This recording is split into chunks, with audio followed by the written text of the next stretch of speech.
Hola amigos, aquí Joe del CC Podcast y regresando a las reseñas del baúl del tío Joe, les traigo uno de los mejores tomos que ha lanzado Editorial Televisa en la historia de su publicación, que viene siendo el Omnibus de Sagas Volumen 1. Recordarán que aproximadamente hace unos 10 años, un poco más de 10 años, cuando los tomos de Televisa sí venían con muchos números incluidos en cada edición, se les ocurrió lanzar el formato de Omnibus, donde venían recopilados historias largas, historias que incluían muchos números, y tuvieron la brillante idea de lanzar estos omnibuses que le llamaron sagas, donde incluían lo que ellos mencionaban como las sagas más importantes de la historia de Marvel.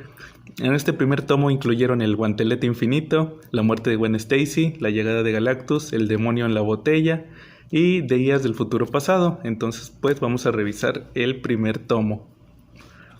Aquí pueden ver Marvel Omnibus, los mejores cómics de la historia, según ellos. Acá viene Marvel Comics México, se enorgullece en presentar una compilación espectacular de las sagas más importantes de la Casa de las Ideas de los últimos 70 años, con las que autores como Stan Lee, Steve Ditko, Jack Kirby, John Romita padre e hijo, y Chris Claremont pasaron de simples mortales a deidades del noveno arte, ideales para nuevos y viejos lectores, con un precio de 199 pesos en aquel entonces. Ahorita yo creo que un tomo de este, miren nada más el grosor que tiene este tomo.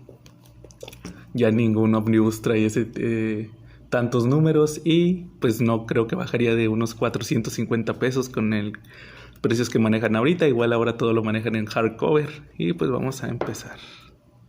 Marvel Comics México, y aquí viene el Silver Surfer. Este tomo es un poco difícil de leer. Aquí pueden ver cómo están las historias en orden de publicación: 1966, 1973, 1979, 1981 y el 91. Y comenzamos con la llegada de Galactus en el Fantastic Four número 48. Aquí pueden ver cómo esta historia comenzó terminando otra historia de los Inhumanos. No comenzó tal cual con el asunto de Galactus y Silver Surfer. Aquí podemos ver el arte de Jack Kirby y el primer diseño de Galactus, donde tenía otros colores. Ya posteriormente lo cambiaron al diseño que conocemos en morado. Y la pelea de los Cuatro Fantásticos contra Galactus. Igual, como sabemos, al final Silver Surfer intercede por la humanidad.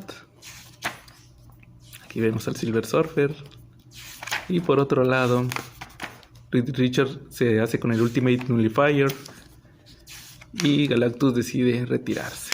Y al final vemos una historia, me parece que es aquí, donde Ben Grimm piensa que Alicia lo dejó por el Silver Surfer, y al mismo tiempo Johnny Storm entra a la universidad, que de hecho esto ya era el inicio de otra historia. Luego continuamos con el Amazing Spider-Man número 121 y 122, que es la muerte de Gwen Stacy. Aquí decían que en este número moría alguien. De hecho es lo que dice Spider-Man: alguien cercano a mí está a punto de morir y no lo podré salvar. Y decían que cuál de estos personajes podía fallecer. Vemos la historia, donde vemos también al Harry Osborn drogado, otro de los puntos importantes que se veían en Amazing Spider-Man en aquel entonces. Y al final vemos el famoso Snap, donde en la batalla con el Duende Verde fallece Gwen Stacy, y hasta el final sabemos el título de la historia: la noche de que Gwen Stacy murió. Y al último vemos el Green Goblin Last Stand, que es la batalla final, entre comillas final, para aquel entonces, entre Spider-Man y el Duende Verde. Vemos que culpan a Spider-Man por la muerte de Gwen Stacy, pero al final decide pelear contra el Duende Verde. Y termina igual que en la película de Spider-Man de Sam Raimi, termina empalado por su deslizador. Al final vemos que Mary Jane, que en aquel entonces ya no era tan novia de Spider-Man, decide quedarse a consolarlo por la muerte de Gwen. Después comenzamos con otra de las historias más importantes de Iron Man, en el Invincible Iron Man 120, que viene siendo el demonio en la botella. Aquí vemos cómo comienza esta saga, que como sabrán se enfoca más en el alcoholismo de Tony Stark, pero también tiene que ver con el asunto de que le estaban hackeando la armadura. De hecho, si recuerdan nuestro episodio de las mejores historias de Marvel, ahí pueden checarlo en nuestra página de Facebook del CC Podcast, hablamos del demonio en la botella. Aquí vemos, de hecho son varios números donde Iron Man tiene que descubrir que le están hackeando la armadura y tanto Tony Stark como Iron Man están siendo culpados por cosas que no ocurrieron, inculpados de crímenes debido a fallas en la armadura. De hecho, aquí vemos una de las escenas más importantes, que accidentalmente asesina a un embajador porque le hackean la armadura. Ya Tony decide que va a entregar la armadura y va a ponerse a investigarlo como Tony Stark. De hecho, le pide al Capitán América que le enseñe movimientos de defensa personal porque no va a poder depender de la armadura. Igual ve a Scott Landman que le ayude. Todo esto para que al final combata a Justin Hammer. Aquí vemos a Justin Hammer, que lo recordarán por la película de Iron Man 2. Y al final, en este número, vemos que sale triunfante Tony.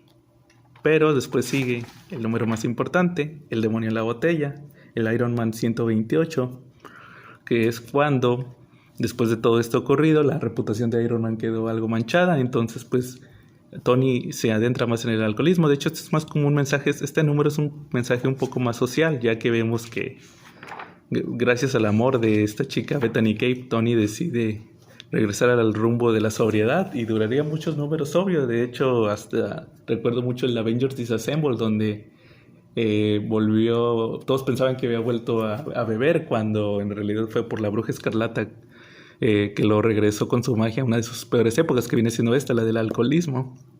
Después tenemos los dos números de Days of Future Past, la historia que inspiró la película de los X-Men. Ya lo recordarán, el futuro donde los Centinelas controlan a los mutantes y a la humanidad, y que Kitty Pryde, adulta, ya casi anciana, regresa en el tiempo a su cuerpo joven, gracias a los poderes de Rachel Summers, la hija de Scott y Jean Grey, y deciden impedir el asesinato de un senador, el senador Kelly, que según ese sería el detonante para que empezara el futuro de Days of Future Past. La hermandad de los mutantes, liderada por Mystique, eran los culpables de asesinar al senador, pero el equipo de los X-Men logran detenerlo y al final, entre comillas, detienen el futuro de Days of Future Past, aunque en el futuro, después de que mueren todos los X-Men, al final Kitty logra salvar al senador y se borra el futuro. Y por último, la historia que tiene más números aquí sería, de hecho si se fijan es casi la mitad, un poco menos de la mitad del tomo, es el Guantelete Infinito de George Pérez y Jim Starlin. Aquí vemos el enfrentamiento de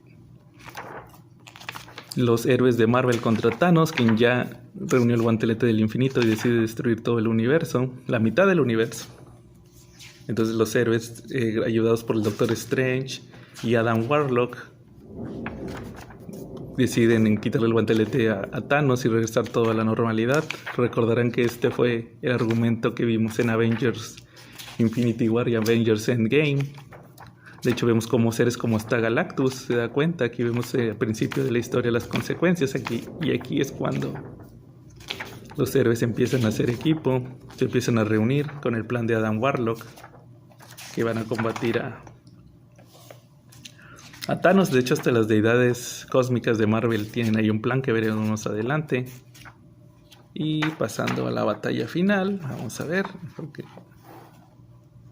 vemos cómo se preparan y se preparan y se preparan, y al final, ahora sí, llegamos hasta el número, me parece que es el número 3, cuando ahora sí empiezan los golpes contra Thanos. Y así vemos la batalla, cómo los seres van perdiendo uno a uno, y al final lo que vemos es que Adam Warlock, después de que también entran los seres cósmicos, al final Adam Warlock se hace con el guantelete. Aquí lo vamos a ver. Hasta el propio Mephisto viene a hacerle frente a Thanos. Nebula también se hace con el guantelete en un punto. Pero al final lo que vemos es que Aquí lo vamos a ver, ya por fin, después de 6 números. El propio Adam Warlock es el que se queda al final con el guantelete infinito. Aquí está, por fin, Adam Warlock se queda con el guantelete infinito después de 6 números. Y estas historias tendrían continuación, pero pues no vendrían en otros tomos en la colección de Thanos que lanzó Editorial Televisa hace unos años. Aquí vemos unas páginas que creo que se pegó, no sé por qué, creo que nunca me había fijado si venían pegadas. Y los nombres de todos los... tengo entendido que hubo una como campaña por parte de Televisa donde pusieron, es toda la gente que contribuyó en este omnibus, me parece. Y al final vemos las portadas de todos los cómics de el omnibus de Sagas volumen 1. Aquí también vemos la muerte de Gwen Stacy. Y así es como terminamos con la reseña del omnibus de Marvel Sagas volumen 1. Díganos en sus comentarios en el video si quieren que también les haga el video del tomo 2 y también el de Wolverine, el de Capitán América y esos omnibuses que ya se perdieron en la publicación, que pues realmente traían números que valían la pena, no como ahora que ya traen muy poco material. Y pues yo creo que por esta ocasión sería todo en el CC Podcast. Reportó Joe, nos vemos en la próxima.